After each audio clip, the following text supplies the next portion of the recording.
iteka n'umunezero ntangere vyo gusubira kubana namwe mwe banywanyi bakunzi bacu mubandanya mudukurikirana muherereye irya nino mu makungu ya kure, mwe mwese mudukurikirana muherereye ku mugabane w'abanyamerika, bari irya nino ku mugabane w'abanyaburaya, bari ku mugabane wa Aziya, mu mugabane wa Afurika, muri Zambia, muri Afrique du Sud, muri Kenya, Uganda, mu bihugu vy'ibibanyi, mu buraruko mu Rwanda, mu buseruko mu bumanuko muri Tanzania, mu burengero muri Congo, mudukurikira muherereye ngaha mu gihugu cacu c'Uburundi, intara, amakomine, imitumba, ubucimbira, imisozi bigiye bitandukanye, bivanye naho buri umwe wese adukurikirana aherereye. Mwese ndabahaye kaze.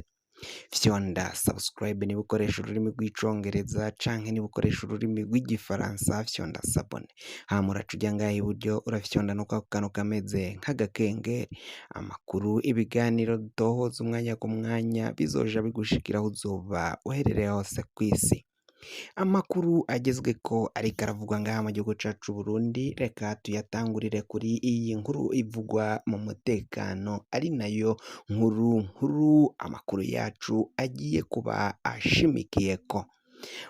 Abasirikari basaga 181 biravugwa ko bakubiswe n'inkuba, inkuba ikaba yabakubitiye mu gihugu ca Repubulika Iharanira Intwaro Rusange ya Kongo. Ku makuru tubandanya gutohoza, abo basirikari b'u Burundi bari muri batayo Tafoke 12 iriya 12 ngo boba arimwo nk'iyo batayo bari ariko amakuru ariko aragenda avuga ko abo basirikari boba baticiwe muri Kongo. Hakaba hari n'andi makuru avuga ko baba baguye mu kibira mu buraruko bw'igihugu bushira uburengero mu ntara ya Cibitoke muri komine ya Bukinanyana, ngaho ni mu buraruko nyine bw'iyi ntara n'ubundi ya Cibitoke. Aho rero kuri ubu ngubu ivyo vyose biriko biragenda bivugwa ko abo basirikari icabishe, bamwe bariko baravuga ko ari inkuba yabakubise, hakibaza ukungene inkuba yakubise abasirikari 181 bose bagaca bitaba Imana, abandi nabo bashika kuri 12 bakaba bagwaye baremvye cane. Mwarabonye mu makuru twagiye tubashikiriza amasanamu atandukanye y'intwazangabo zaguye ngaho muri ivyo bitero, arizo zaciye zihita zimenyekana ko zahasize ubuzima. Muri izo ntwazangabo twarabahaye intwazangabo ya Majoro Ndayizeye Renovati yaciye ahasiga ubuzima. Intwazangabo ifise ipeti rya majoro nyene, bivugwa ko yari mu barongoye abo basirikari bavuga ko baguye ngaho muri ico gihugu ca Repubulika Iharanira Intwaro Rusange ya Kongo. Abandi bakavuga ko ngo boba baguye mu kibira, ahubwo Uburundi bugatangura kubesha no guhimba amakuru ko baguye muri Kongo kandi ko boba bakubiswe n'inkuba. Benshi batariko baremera ko rero iyo bari inkuba yabakubise, kuko ngo inkuba ntiyari gukubita abasirikari bose basanga 181. Birumvikana ko ico ni nk'ikigo c'abasirikari hafi ya cose inkuba yaba yakubise. Bamwe bati rero bagabwe ko igitero gikomakomeye cane, ico gitero c'inyeshamba nizo zoba zarabagandaguye, zarabarashe zibarasira mu birindiro. Benshi ngo bamwe barakomeretse bakaba bagwariye mu bitaro vya gisirikari.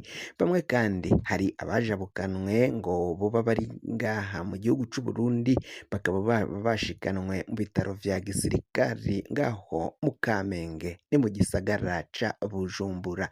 Ivyo vyose biriko biragenda bivugwa ngaho mu gisoda c'Uburundi, ni nako hariko harakogwa inama z'urutavanako ziriko ziratumwako umwanya ku mwanya.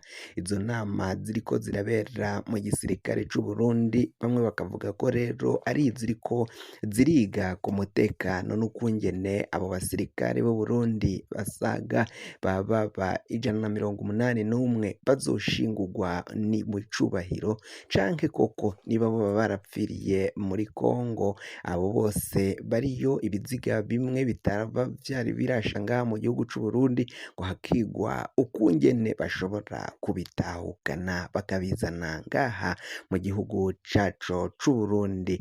Ivyo ni biriko biragenda bivugwa ngaha mu gisata c'umutekano, na cane cane ko Uburundi buriko burinjiza abasirikari, abo basoda ngo 5,000 twarababwiye mu nkuru zacu zabanje, aho 5,000 vy'abasirikari biriko birahabwa ivyigwa vya gisirikari.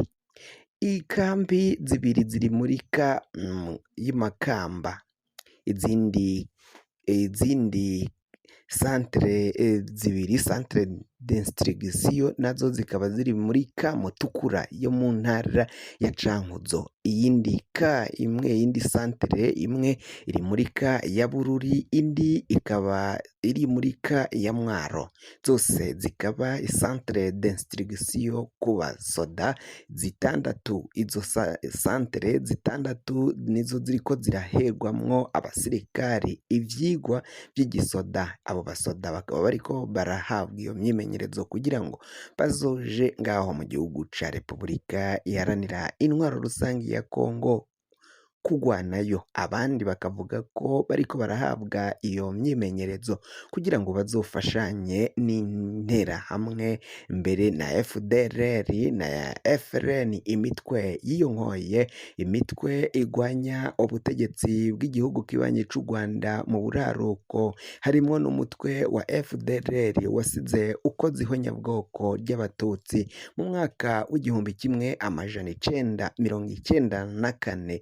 Abo akaba bafatwa nk'umugwi w'abihevyi kw'isi, bakaba rero kuri ubu ngubu ngo bariko barakorana n'igihugu cacu c'u Burundi, bariko barakorana n'abategetsi ba CNDD FDD.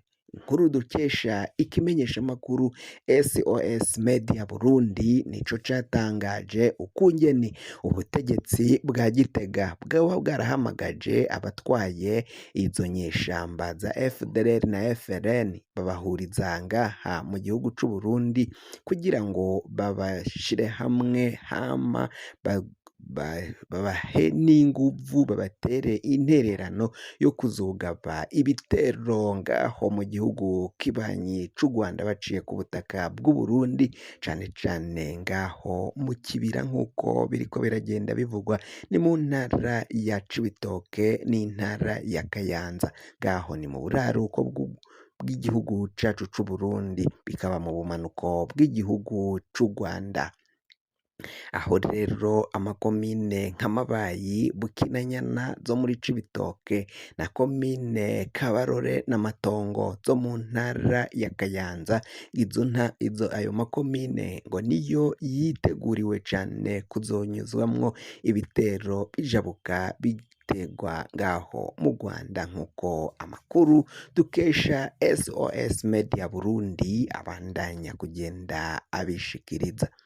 Kuri ubu rero ibintu biraboneka ko bitoroshe, umutekano urabandanya guhungabana, kandi umukuru w'igihugu Evariste Ndayishimiye ngo ntariko arumviriza abenegihugu bariko barataka batakamba basaba ko ababo bajanwe ngaho muri Kongo, ababo bariko baragwa mu migwano, iyo migwano yohagarara, na cane cane ko batariko bagwanira igihugu cacu c'u Burundi, ahubwo ngo bariko bagwanira igihugu ca Repubulika iharanira intwaro rusangi ya Kongo, igihugu kitabibarutse, igihugu kitari ic'amavukiro, ngo nico bariko baragwanira, kandi bategerezwa kugwanira igihugu c'amavuka, igihugu cabibarutse, arico gihugu ciza cane, igihugu gitemba amata n'ubuki, igihugu ciza ca Evariste Ndayishimiye, ariko ngo biboneka ko Evaristo Ndayishimiye ariko arakijana mu manga